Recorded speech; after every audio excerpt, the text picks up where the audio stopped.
उत्तिष्ठ जाग्रत प्राप्य वरानि वोदत। उठो, जागो और तब तक नहीं रुको जब तक लक्ष्य की प्राप्ति ना हो जाए।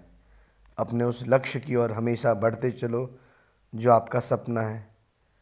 जिस उद्देश्य से आपको आगे बढ़ना है उसी उद्देश्य के बारे में सोचते रहो।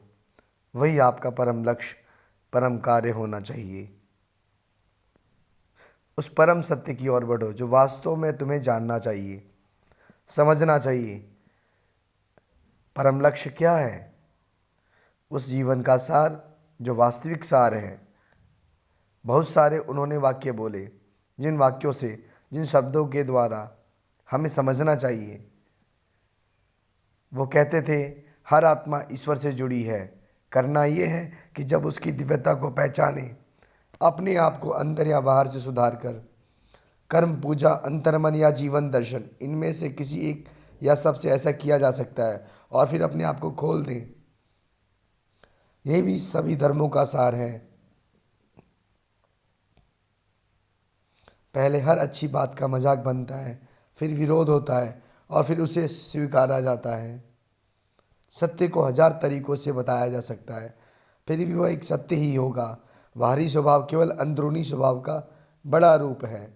एक समय में एक काम करो और ऐसा करते समय अपनी पूरी आत्मा उसमें डाल दो और बाकी सब कुछ भूल जाओ।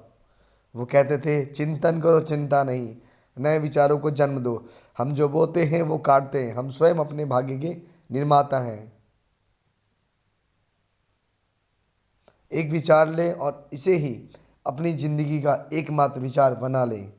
इसी विचार के बारे में सोचें, सपना देखें और इसी पर विचार किए जाएं। आपके मस्तिष्क, दिमाग और रगों में यही एक विचार भर जाए, यही सफलता का रास्ता है। इसी तरह बड़े से बड़े आध्यात्मिक धर्मगुरु बनते हैं।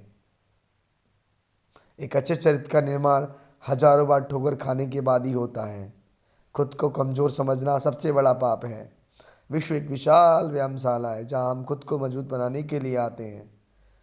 शक्ति जीवन है, निर्बलता मृत्यु है। विस्तार जीवन है, संकुचन मृत्यु है। प्रेम जीवन है, द्वेष मृत्यु है। जब तक आप खुद पर विश्वास नहीं करते तब तक आप भगवान पर भी विश्वास नहीं कर सकते।